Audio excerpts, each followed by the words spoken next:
నమస్తే welcome to hello doctor. ఇవాల్టి hello doctor లో టాపిక్ ట్యూబల్ బ్లాక్స్.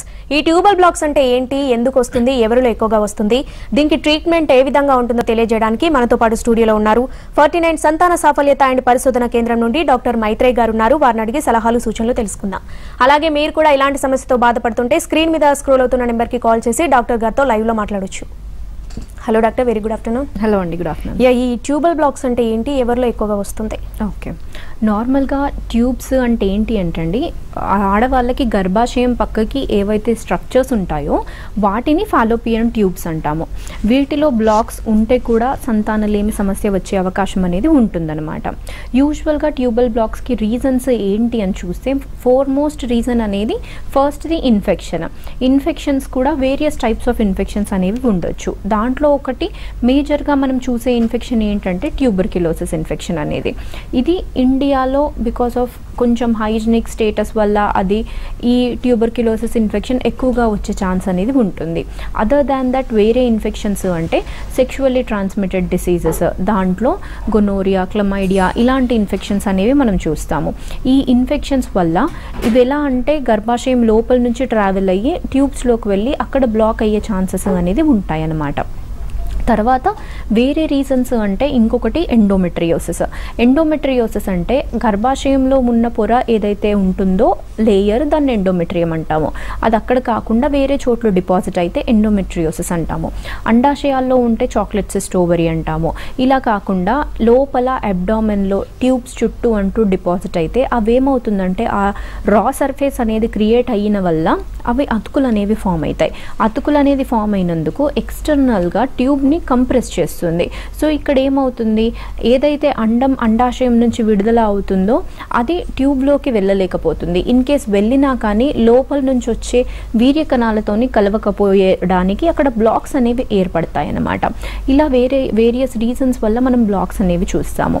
ఇంకొకటి ఏంటి అంటే హిస్టరీ అనేది అడిగినప్పుడు ఆడవాళ్ళకి చిన్నప్పుడు ఏమన్నా సర్జరీలు అయినప్పుడైనా, ఏదన్నా అపెండిసెక్టమీ లేకపోతే ఓపెన్ లాపరాటమీ అన్నా, ఏదన్నా కడుపులో గడ్డ ఉండడం వల్ల సర్జరీలు ఇలా ఏమన్నా హిస్టరీ ఉన్నప్పుడు కూడా అవి ఏమన్నా లోపల అతుకులు అనేవి ఫామ్ అయితే ట్యూబ్స్ అనేవి బ్లాక్ అయ్యే ఛాన్సెస్ అనేవి ఉంటాయండి.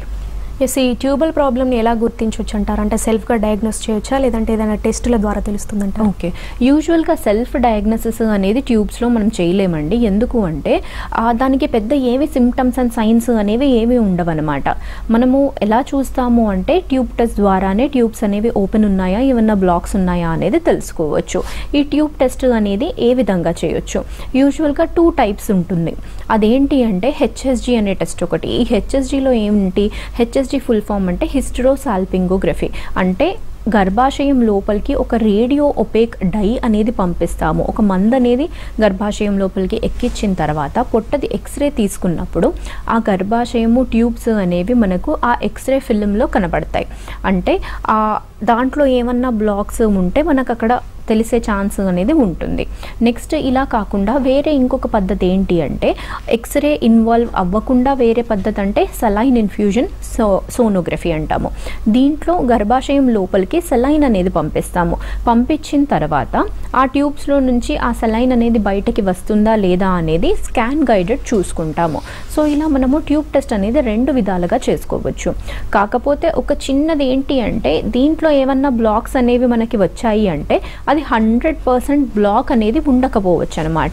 తర్వాత depending upon age, in case అవసరమైతే లాప్రోస్కోపీ అనేది చేసుకోవాల్సిన అవసరం అనేది ఉండొచ్చు ఈ ట్యూబ్స్ అనేది క్లియర్ అవ్వడానికి. సో గోల్డ్ స్టాండర్డ్ టెస్ట్ అనేది మాత్రము లాప్రోస్కోపీ అండి. ఈ ట్యూబ్స్లో ఏమన్నా బ్లాక్స్ ఉండి ఏమన్నా వేరే ప్రాబ్లమ్స్ ఏమన్నా ఉంటే అప్పుడు లాప్రోస్కోపీ సజెస్ట్ చేసే ఛాన్స్ అనేది ఉంటుంది. రైట్, ఒక కాలర్ ఉన్నారండి, పుష్పలత గారు, మహబూబ్ నగర్ నుండి. నమస్తే అండి. నమస్తే మేడం. డాక్టర్ గారితో మాట్లాడండి, మీ డౌట్ ఏంటో చెప్పండి. Okay madam. హలో అండి. నమస్తే మేడం. యా నమస్తే అండి, చెప్పండి. మేడం నాకు పెళ్ళై 6 years అవుతుంది మేడం. ఓకే, నేను 1 year తర్వాత నుంచి ప్రెగ్నెన్సీ రాలేదు. 1 year తర్వాత నుంచి పిల్లల కోసం ట్రీట్మెంట్ తీసుకుంటున్నామండి. అయితే మామూలుగా టెస్ట్ అని చేశారు. ఒకసారి ట్యూబ్ బ్లాక్ ఉందేమో అని డౌట్ మీద మేడం హెచ్ఎస్వి ఎక్స్రే చేయించమన్నారు. ఓకే, అప్పుడు చేస్తే నాది లెఫ్ట్ ట్యూబ్ బ్లాక్ ఉంది, దాన్ని మళ్ళీ క్లియర్ చేయడానికి వేరే సార్ దగ్గర పంపిస్తే క్లియర్ అయిందని చెప్పారు.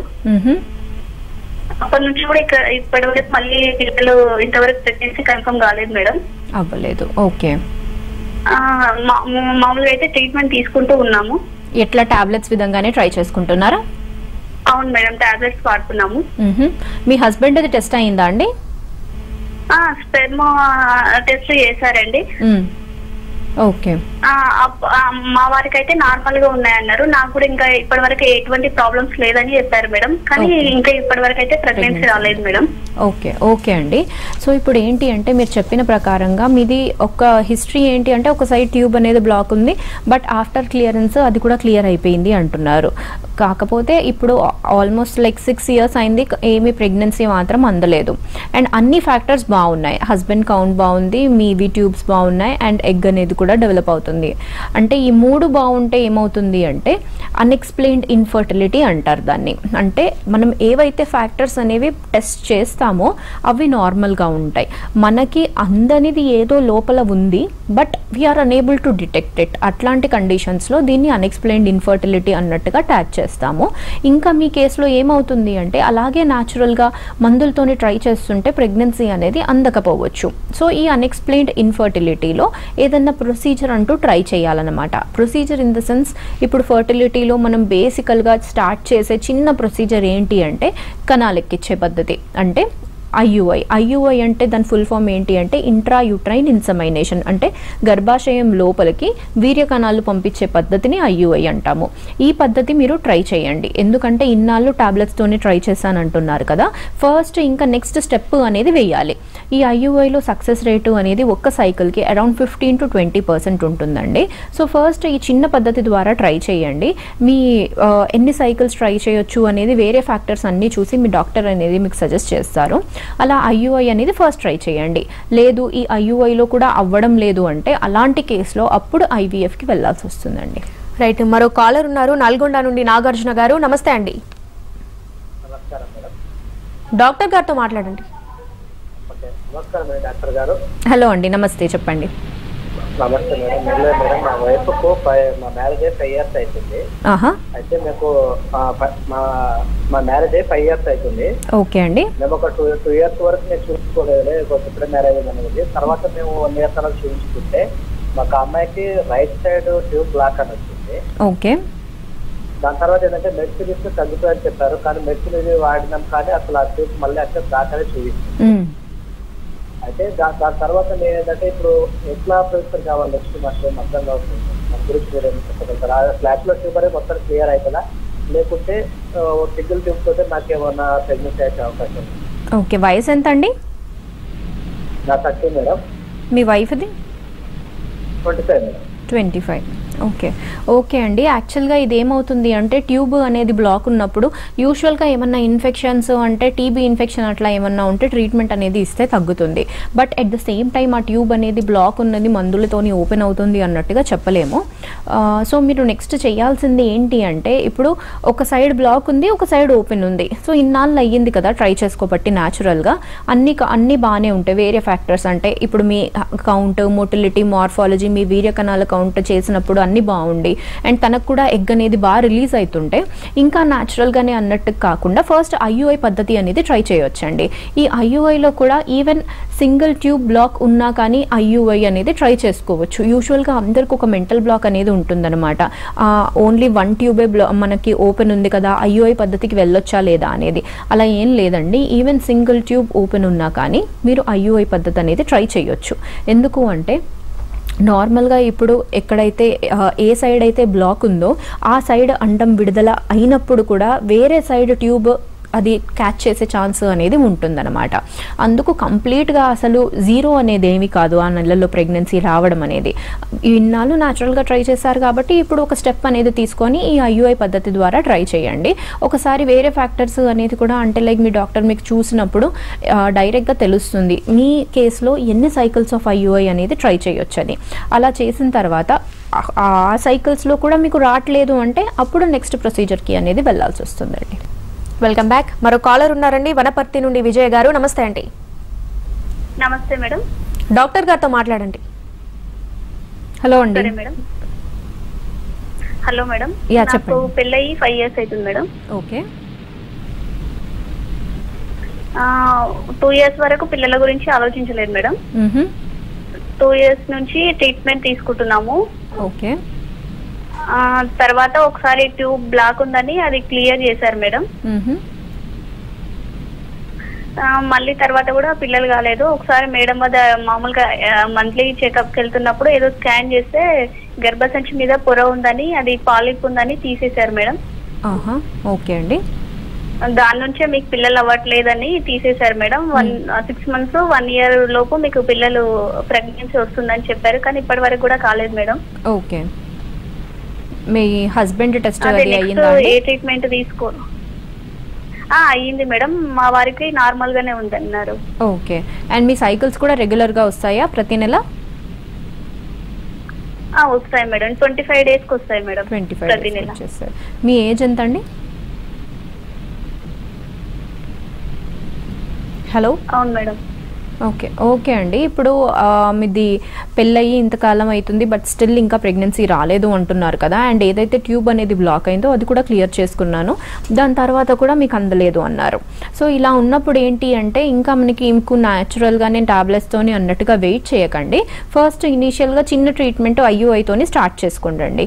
ఇలా ఐయుఐతోని స్టార్ట్ చేసిన తర్వాత అప్పుడు మీ దాంట్లో ఎట్లా అంటే 25 days సైకిలే అంటున్నారు కాబట్టి ఒకసారి రిజర్వ్ అనేది కూడా చెక్ చేసుకోవాలి. అంటే మీ అండాశయంలో ఎన్ని నెంబర్ ఆఫ్ ఎగ్స్ ఉన్నాయి అనేది ఒకసారి చూసుకోవాల్సి వస్తుంది. ఏమవుతుంది అంటే ఎప్పుడైనా రిజర్వ్ తగ్గితే సైకిల్స్ అనేవి ముందయ్యే ఛాన్స్ అనేది ఉంటుందన్నమాట. అందుకు మీరు 25 days సైకిలే అంటున్నారు కాబట్టి ఒక్కసారి మీ అండాశయాల్లో రిజర్వ్ ఎలా ఉంది అనేది చూసుకోండి. అండ్ ఇవన్నీ బాగుంటే ఐయుఐ ద్వారా మీరు ట్రై చేసుకోవచ్చండి. రైట్. ఈ ట్యూబల్ ప్రాబ్లమ్స్ వల్ల ప్రెగ్నెన్సీ మీద ఎలాంటి ఎఫెక్ట్ ఉంటుందంటారు? యూజువల్గా ట్యూబ్స్ అనేది మనకు కావాల్సింది అనేది ప్రెగ్నెన్సీ కోసం అండి. అండ్ ఈ ట్యూబ్స్లో బ్లాక్స్ అనేది ఉంటే ప్రెగ్నెన్సీ అనేది రాకపోయే ఛాన్సెస్ ఉంటాయి. అందుకు మేజర్గా కన్సెప్షన్కే మనకు ఆ డిఫికల్టీ అనేది ఉంటుంది. అండ్ ఒకసారి కన్సీవ్ అయిన తర్వాత ట్యూబ్స్లో బ్లాక్స్ ఉన్నా కానీ దాని నుంచి మనకి ప్రెగ్నెన్సీ అనేది యూజువల్గా ఎఫెక్ట్ అనేది ఏమి ఉండదండి. ఏదైనా కానీ మనకి కన్సెప్షన్ వరకే అనమాట. కన్సెప్షన్ అయ్యింది అంటే ఇంకా ట్యూబ్స్తోని మనకి పెద్ద అవసరము అనేది ఏమీ ఉండదు. సో ఈ ఇన్ఫర్టిలిటీకి ట్యూబ్స్ ప్రాబ్లమే ఉంటుందా లేదా వేరే అదర్ రీజన్స్ కూడా ఉంటాయా? అదర్ రీజన్స్ కూడా చాలా ఉంటాయండి. అదర్ దాన్ ట్యూబ్స్ ఇప్పుడు మనకి ఆడవాళ్ళల్లో ఏమవుతుంది అంటే అనటామికల్గా గర్భాశయము, అండాశయాలు అనేవి కూడా చాలా ఇంపార్టెంట్ రోల్ ప్లే చేస్తాయి. ఇవి అన్నిటికీ ప్రతి ఒక్క స్ట్రక్చర్కి దాని రోల్ అంటూ సిగ్నిఫికెంట్గా ఉంటుంది. ఇప్పుడు అండాశయం అనేది ఎందుకు కావాలి? అండాలు అనేవి ఉంటాయి దాంట్లో, అవి పెరిగి విడుదల అయితేనే ప్రెగ్నెన్సీ అనేది ఛాన్స్ అనేది ఉంటుంది. తర్వాత విడుదల అయిన తర్వాత ట్యూబ్స్లోకి వెళ్ళాలి. ఈ ట్యూబ్లో ఏమవ్వాలి? భార్యాభర్త కలిసి ఉన్నప్పుడు ఆ వీర్య కణాలు అనేవి గర్భాశయంలో నుంచి ట్రావెల్ అయ్యి ఆ విడుదల అయిన అండంతోని ట్యూబ్లో కలవాలి. ఇలా కలిస్తే ఆ చిన్న పిండం అనేది ఎక్కడ ఏర్పడుతుంది? మనకి ట్యూబ్లో వస్తుంది. ఆ ట్యూబ్లో నుంచి ఆ ఎంబ్రియో అనేది మళ్ళీ వచ్చి గర్భాశయంలో అతుక్కోవాలి. ఇలా అతుక్కుంటే ప్రెగ్నెన్సీ అనేది పాజిటివ్ వస్తుంది. సో ఒక్కొక్క స్ట్రక్చర్కి దాని ఒక్కొక్క ఫంక్షన్ అనేది ఇక్కడ పర్టిక్యులర్గా ఉంది. ఇప్పుడు అండాశయంలో అసలు రిజర్వే లేదు అనుకోండి, రిజర్వ్ బాగా తక్కువ ఉంది అంటే అప్పుడు ప్రెగ్నెన్సీ రావడానికి డిఫికల్టీ వస్తుంది. నెక్స్ట్ అండాశయంలో వచ్చే ఇంకొక ప్రాబ్లం ఏంటి? పీసీఓఎస్ అని. ఈ పీసీఓఎస్ అంటే ఏంటి? ఎక్కువ నెంబర్ ఆఫ్ ఫాలికల్స్ ఉండడం వల్ల, హార్మోనల్ డిస్టర్బెన్సెస్ ఉండడం వల్ల కరెక్ట్గా ఎగ్ అనేది రిలీజ్ అవ్వదన్నమాట. నెక్స్ట్ మనం ఇందాక మాట్లాడుకున్నట్టు ట్యూబల్ బ్లాక్స్. తర్వాత గర్భాశయంకి వచ్చేస్తే గర్భాశయంలో ఉండే ప్రాబ్లమ్స్ ఏంటి? కొందరిలో ఏమవుతుంది అంటే సైజ్ అనేది చాలా చిన్నగా ఉంటుంది, ఇంకొందరిలో వాపు ఉంటుంది, తర్వాత వేరే స్ట్రక్చర్ లాగా ఉండొచ్చు. అంటే ఎలా అయితే ఆ గర్భాశయం ఉండాలో అలా కాకుండా డిఫరెంట్ షేప్ అనేది ఉండొచ్చు. 2 భాగాలుగా చీలిపోయి ఉండొచ్చు, గర్భాశయం లోపల పొర ఉండొచ్చు, గడ్డలు ఉండొచ్చు. ఇలా వేరియస్ రీజన్స్ వల్ల కూడా సంతానలేమి సమస్య వచ్చే ఛాన్స్ అనేది ఉంటుంది. సో అపార్ట్ ఫ్రమ్ ట్యూబ్స్ ఆడవాళ్ళల్లో వేరే ప్రాబ్లమ్స్ అంటే యూట్రస్లో మనం చూసుకోవచ్చు, అండాశయాల్లో చూసుకోవచ్చు, ప్లస్ హార్మోన్స్ ఏమన్నా డిస్టర్బెన్స్ అనేది ఉందా అనేది. నెక్స్ట్ మగవాళ్ళకు వచ్చేస్తే బేసిక్ ఒక సెమెన్ అనాలిసిస్ అనేది చేసినప్పుడు వీర్య కణాల పరీక్ష, కౌంట్, మొటిలిటీ, మార్ఫాలజీ ఈ 3 పారామీటర్స్ ఎలా ఉన్నాయి అనేది మనకు ఆ చిన్న టెస్ట్తోనే తెలుస్తుంది. ఇన్ కేస్ దాంట్లో ఏమన్నా డిఫరెన్సెస్ అనేవి ఉంటే ఫర్దర్ ఇవాల్యుయేషన్ అనేది చేసుకోవచ్చండి. రైట్. మరో కాలర్ ఉన్నారు, శ్రీలత గారు నాగర్ కర్నూలు నుండి. నమస్తే అండి. హలో. నమస్తే మేడం. డాక్టర్ గారితో మాట్లాడండి. నమస్తే మేడం. నమస్తే అండి, చెప్పండి. మేడం నా పెళ్ళి 8 years అవుతుంది మేడం. ఓకే. 2 years పెళ్ళయ్యాక 2 years తర్వాత ట్రీట్మెంట్ స్టార్ట్ చేశాను మేడం. ఓకే అండి. లెఫ్ట్ ట్యూబ్ బ్లాక్ ఉందన్నారు, తర్వాత దాన్ని క్లియర్ చేశాను మేడం. మళ్ళీ తర్వాత నాకు ఇంతవరకు ప్రెగ్నెన్సీ రాలేదు మేడం. లాస్ట్ ఇయర్ మేడం ని కలిసినప్పుడు ఒకసారి లాప్రోస్కోపీ చేయించుకోండి అని చెప్పారు. లాప్రోస్కోపీ వల్ల యూజ్ ఏంటి, ప్రెగ్నెన్సీ వచ్చే అవకాశాలు ఎంతవరకు ఉండొచ్చు మేడం? మీరేమన్నా ట్రై చేశారా అండి? అంటే న్యాచురల్ గానే కాకుండా IUI పద్ధతి అట్లా ఏమన్నా చేసుకున్నారా? లేదు మేడం, ఏం చేయలేదు. మీ హస్బెండ్ కౌంట్ అవి ఎలా ఉన్నాయండి? నార్మల్ గా ఉంది మేడం. నార్మల్ గానే ఉన్నాయి. అండ్ మీ సైకిల్స్ ఎలా ఉన్నాయి? రెగ్యులర్ గా వస్తాయా ప్రతి నెల నెలసరి అనేది? వస్తుంది మేడం, 24-25 days ఒకసారి వస్తుంది. ముందు ఎలా ఉండేది? అప్పుడు కూడా 25 days కేనా స్టార్టింగ్ నుంచి? అవును మేడం. ఓకే అండి. ఇప్పుడు ఫస్ట్ ఒకటి ఏంటి అంటే అండి, మీ మ్యారేజ్ అయ్యి ఇన్ని ఇయర్స్ అవుతుంది, 8 years అవుతుంది, అండ్ ఒక లైవ్ ఇష్యూ కూడా లేదు కదా. అండ్ ఇంకా ఏంటి అంటే న్యాచురల్గానే ట్రై చేయడము అనేది రూల్ అవుట్ చేయాలి. ఎందుకంటే ఇన్నాళ్ళు కూడా మీరు న్యాచురల్గానే ట్రై చేసుకున్నారు, బట్ ప్రెగ్నెన్సీ అనేది అందలేదు కదా. సో మళ్ళీ టాబ్లెట్స్ వాడి ఇంకా న్యాచురల్గానే ట్రై చేస్తా అంటే టైం అనేది చాలా ప్రెషియస్. 8 ఏళ్ళు అయిపోయింది. అందుకు ఇప్పుడు ఏదో ఒక స్టెప్ అనేది తీసుకోవాలి. లాప్రోస్కోపీ అనేది మనం చేసుకున్నా కానీ మోడ్ ఆఫ్ ట్రీట్మెంట్ అనేది పెద్దగా మారకపోవచ్చు. ఎందుకు అంటే ఇప్పుడు IUI పద్ధతి అనేది ట్రై చేసినప్పుడు ఈవెన్ సింగిల్ ట్యూబ్ ఓపెన్ ఉన్నా కానీ IUI పద్ధతి ద్వారా ట్రై చేసుకోవచ్చు. సో ఇన్స్టెడ్ ఆఫ్ మీరు లాప్రోస్కోపీ అనేది ఇంకా మీ పర్సనల్ చాయిస్. నేనైతే సజెస్ట్ చేసేది ఏంటి అంటే అండి, ఫస్ట్ మీ హస్బెండ్ కౌంట్ ఇవన్నీ కూడా బాగుంటే ఇనీషియల్గా IUI పద్ధతికి అనేది మీరు ట్రై చేసేయండి. ఎందుకు అంటే ఇప్పుడు 8 years అయిపోయింది, మళ్ళీ లాప్రోస్కోపీ చేసుకొని మళ్ళీ నేను న్యాచురల్గా ట్రై చేస్తానంటే ఆ ప్రీషియస్ టైం అంతా వేస్ట్ అవుతుంది. అలా కాకుండా IUI పద్ధతి అనేది డైరెక్ట్గా ఒక 2 to 3 cycles అనేది ట్రై చేసేసుకోండి. కంటిన్యూస్గా ట్రై చేస్తే ఏమవుతుంది అంటే కొంచెం సక్సెస్ రేట్ క్యూములేటివ్గా అనేది ఇంకా కొంచెం పెరుగుతుంది అనమాట. ఒక్క సైకిల్కి మనం చూసుకుంటే అరౌండ్ 15 to 20 ఉంటుంది. అదే 3 cycles మీరు నెల డైరెక్ట్గా చేయించుకున్నారు అంటే అప్పుడు ఇట్ కమ్స్ టు అరౌండ్ ఒక 25% వరకు లాగే ఛాన్స్ అనేది ఉంటుందన్నమాట. అలా ఫస్ట్ ఈ IUI పద్ధతి ట్రై చేయండి. అండ్ స్టిల్ దీంట్లో కూడా అవ్వట్లేదు అంటే అప్పుడు మీ ట్యూబ్ అనేది ఒక్కటే రీజన్ అనేది ఉండకపోవచ్చు అండి, లోపల ఇంకేమైనా వేరే రీజన్ అనేది ఉండొచ్చు. సో ఇలా ట్రై చేసిన తర్వాత అప్పుడు అవ్వట్లేదంటే నెక్స్ట్ ఇంకా ఫర్దర్ ట్రీట్మెంట్ అనేది ఇంకా హయ్యర్ ట్రీట్మెంట్ IVFకి అనేది వెళ్ళాల్సిన అవసరం ఉంటుందండి. Welcome back. ఈ న్యాచురల్ ప్రెగ్నెన్సీ రావడానికి అసలు స్పెర్మ్ కౌంట్ కానీ ఎగ్ కౌంట్ ఎంత ఉండాలంటారు? ఓకే, నార్మల్గా ప్రెగ్నెన్సీ అనేది రావడానికి సెమెన్ అనాలిసిస్లో స్పర్మ్ కౌంట్ అనేది WHO క్రైటీరియా ప్రకారం అట్లీస్ట్ 15 million అన్నా ఉండాలి. 15 million per ml అన్నట్టు, అంటే దాన్ని కాన్సన్ట్రేషన్ అంటారు. నెక్స్ట్ మొటిలిటీ వచ్చేసి అంటే కదలికలు, ఈ వేగంగా వెళ్ళే కదలికలు అనేవి స్పర్మ్స్ది అట్లీస్ట్ ఒక 30% అన్నా ఉండాలి. తర్వాత నార్మల్ మార్ఫాలజీ అంటే స్పర్మ్ ఆకారం నార్మల్గా ఎన్ని ఉన్నాయనే 100లో అట్లీస్ట్ 4 or 5 అన్నా కానీ నార్మల్ ఫార్మ్స్ అనేవి ఉండాలి. సో ఇలా మనకి ఈ WHO క్రైటీరియా ప్రకారము 15 million, 30% మొటిలిటీ, 4% మార్ఫాలజీ, ఈ 3 ఉంటే వాళ్ళకి స్పర్మ్ కౌంట్ అనేది అంటే ఈ సెమెన్ అనాలిసిస్ అనేది నార్మల్గానే ఉంది అన్నట్టుగా అంటామన్నమాట. యూజువల్గా కొందరిలో ఏమవుతుందంటే ఒకసారి సెమెన్ అనాలిసిస్ అనేది చేసినప్పుడు ఈ 3 parametersలో ఎక్కడన్నా కాంప్రమైజ్ అయ్యే ఛాన్స్ అనేది ఉంటుంది. సో కాకపోతే ఈ సెమెన్ అనాలిసిస్ది మెయిన్గా ఏంటి అంటే ఒక దాంట్లో తక్కువగా వస్తే అప్పుడు మీకు తక్కువగానే ఉంది అన్నట్టుగా చెప్పలేమన్నమాట. ఎప్పుడన్నా సెమెన్ అనాలిసిస్ పైన కమెంట్ చేయాలి అంటే 2 రిపోర్ట్లు అయినా ఉండాలి. అంటే ఈరోజు చేయించారు అంటే సమ్ ఇన్ఫెక్షన్ వల్ల మీకు ఏమన్నా తక్కువగా ఉంది అంటే అప్పుడు ఒక యాంటీబయాటిక్ కోర్స్ అనేది వాడిన తర్వాత అట్లీస్ట్ ఒక 1 month తర్వాత మళ్ళీ మీ సెమెన్ అనాలిసిస్ అనేది రిపీట్ చేయాలి.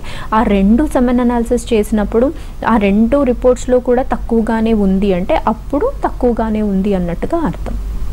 రైట్. ఈ న్యూలీ మ్యారీడ్ కపుల్ ఏంటంటే ప్రెగ్నెన్సీని టర్మినేషన్ చేస్తూ ఉంటారు కదా, సో అలా లేట్ చేయడం వల్ల కూడా ఇన్ఫర్టిలిటీ వస్తుందంటారా?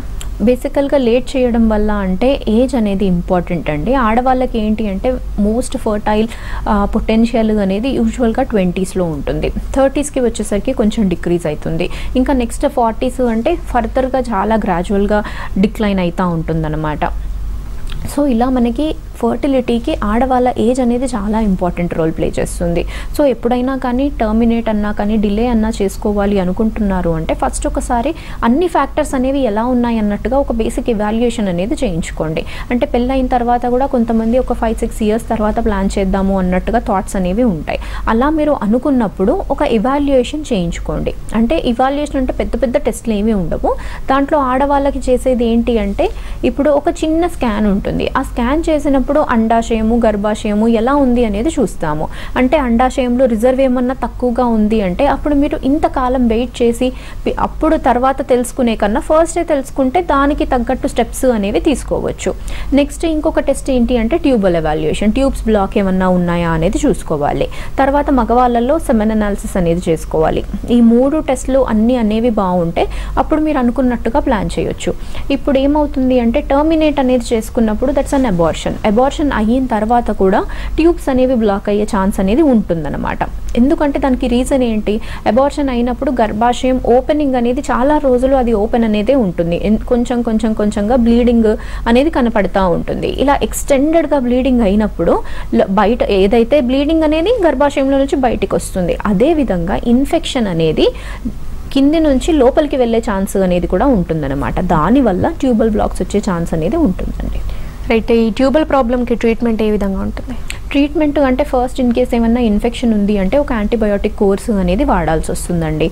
తర్వాత ఈ ట్యూబ్స్ అనేవి ఏజ్ ప్రకారము ఇన్ కేస్ వాళ్ళకి వేరే ఏమన్నా కోమార్బిడిటీస్ కూడా ఉన్నాయి అనుకోండి. అంటే ఫర్ ఎగ్జాంపుల్ ఇప్పుడు ఓవరీలో సిస్ట్ ఏమన్నా ఉంది, లేదంటే ఎండోమెట్రియోసిస్ ఏమన్నా సస్పెక్ట్ చేస్తున్నాము అంటే ఇప్పుడు ఈ హెచ్ఎస్జీలో 2 సైడ్స్ బ్లాక్ ఉంది, ఏజ్ తక్కువగా ఉంది ఆడవాళ్ళది అంటే అప్పుడు లాప్రోస్కోపీ అనేది చేసుకోవచ్చు. లాప్రోస్కోపీ ద్వారా మనకి ట్యూబ్స్ అనేవి క్లియర్ అయ్యేది ఉంటే అదే సెట్టింగ్లో క్లియర్ అయిపోతుంది.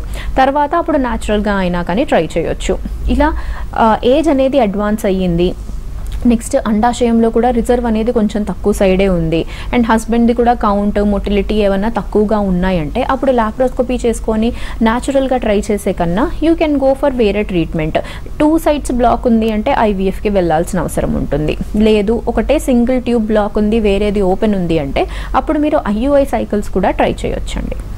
ఎస్, ఈ ఐవీఎఫ్ అంటే ఏంటి అంటే క్లియర్గా డీటెయిల్స్? ఓకే, ఐవీఎఫ్ అంటే యూజువల్గా మనకి వాడుక భాషలో టెస్ట్ ట్యూబ్ బేబీ అన్నట్టుగా అంటారనమాట. అందరికీ జనరల్గా టెస్ట్ ట్యూబ్ బేబీ అని వినడం అలవాటు.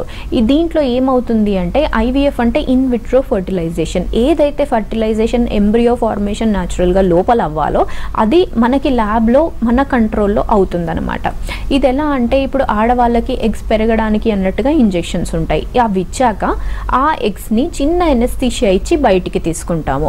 ఇలా బయటికి తీసుకున్నాక ఆ రోజు హస్బెండ్ కణాలతోని కలిపేసి ఎంబ్రియో అనేది బయట ఫామ్ అవుతుంది. ఆ ఎంబ్రియోని మళ్ళీ గర్భాశయం లోపలికి ట్రాన్స్ఫర్ చేసినప్పుడు మనకి ప్రెగ్నెన్సీ వచ్చే ఛాన్స్ అనేది ఉంటుంది. ఇప్పుడు ట్యూబ్స్లో 2 ట్యూబ్స్ అనేది బ్లాక్ ఉంటే ఈ పద్ధతి ఎందుకు సజెస్ట్ చేస్తున్నామంటే లోపల యాక్చువల్గా ఎంబ్రియో అయితే ఎక్కడ ఫామ్ అవ్వాలి అక్కడే బ్లాక్ ఉంది. అందుకు మనము దాన్ని ఆర్టిఫిషియల్గా మనము బయట చేస్తున్నాము. దానివల్ల సక్సెస్ అనేది ఎక్కువ సైడ్ ఉంటుందండి. రైట్. ఈ ఐఏఎఫ్తో పుట్టే పిల్లలు జన్యులోపంతో పుడతారు అని అంటుంటారు, అది నిజమేనండి? లేదండి, యాక్చువల్గా అంటే ఇప్పుడు జనరల్గా ఆ వయసుకి కంజనైటల్ అబ్నార్మాలిటీస్ ఇలాంటివి ఏమన్నా మన పాపులేషన్లో ఎంతైతే ఉన్నాయో అదే సేమ్ ఐవీఎఫ్ చేసినా కానీ అప్లికబుల్. మీకు న్యాచురల్గా వచ్చిన ప్రెగ్నెన్సీ ఐయుఐ ద్వారా ఐవీఎఫ్ ద్వారా దేని ద్వారా వచ్చినా కానీ ఆ పర్సంటేజ్ అనేది అంతే ఉంటుంది. కాకపోతే ఒక చిన్నది ఏంటి అంటే ఇప్పుడు ఐవీఎఫ్ చేసినప్పుడు ఇక్సీ అనే ప్రొసీజర్ అంటే మనం మాన్యువల్గా ఏదైనా చేసినప్పుడు దానికి టెక్నికల్ ఎక్స్పర్టీస్ అనేది కావాలన్నమాట. మనం చేసే పద్ధతి అనేది సరిగ్గా లేదు అంటే అప్పుడు ఏమన్నా లోపాలు వచ్చే ఛాన్సెస్ అనేది ఉండొచ్చు. బట్ ఎప్పుడైతే టీమ్ అనేది స్ట్రాంగ్గా ఉందో టెక్నికల్గా చాలా స్ట్రాంగ్గా ఉన్నప్పుడు మనం అలాంటి పాసిబిలిటీస్ అన్నీ రూల్ అవుట్ చేసేసుకోవచ్చు. అండ్ ఇంకొకటి ఏంటి అంటే ఐవీఎఫ్ చేస్తే ఏమన్నా సైడ్ ఎఫెక్ట్స్ ఉంటాయా మదర్కి బేబీకి అనేది కూడా జనరల్ క్వశ్చన్ అనమాట. నార్మల్గా ముందు ఇచ్చే ఇంజెక్షన్స్ అనేది డిఫరెంట్ అండి. అప్పుడు టెక్నాలజీ అనేది అంత డెవలప్ అవ్వలేదు కాబట్టి ఇంజెక్షన్స్ అనేవి ఎలా పోస్ట్ మెనోపాజల్ యూరిన్లో నుంచి తీసుకునేవాళ్ళు. అంటే ఆడవాళ్ళకి పీరియడ్స్ అనేవి ఆగిన తర్వాత వాళ్ళ యూరిన్ ఏదైతే ఉందో దానిలో నుంచి తీసుకునే కంటెంట్స్ ద్వారా చేసినందుకు ఆ ఇంజెక్షన్స్ ఇస్తే బాడీకి ఎలర్జిక్ రియాక్షన్స్ వచ్చే ఛాన్సెస్ అనేవి ఉంటాయి అన్నమాట. కానీ ఇప్పుడు ఇచ్చే ఇంజెక్షన్స్ అనేవి రీకాంబినెంట్, అంటే మనం ల్యాబ్లో తయారు చేసిన ఇంజెక్షన్స్ అవి మనమే తయారు చేస్తున్నాం కాబట్టి అవి కరెక్ట్గా ప్రోడక్ట్స్ అనేవి ఉంటాయి. దానివల్ల బాడీకి కూడా ఏమి సైడ్ ఎఫెక్ట్స్ అనేవి ఉండవండి. రైట్. ఇన్ఫర్టిలిటీకి సంబంధించి సలహాలు సూచనలు అందించినందుకు థ్యాంక్ యూ డాక్టర్. వెల్కమ్ అండి. ఇది వాటి హలో డాక్టర్. నమస్తే.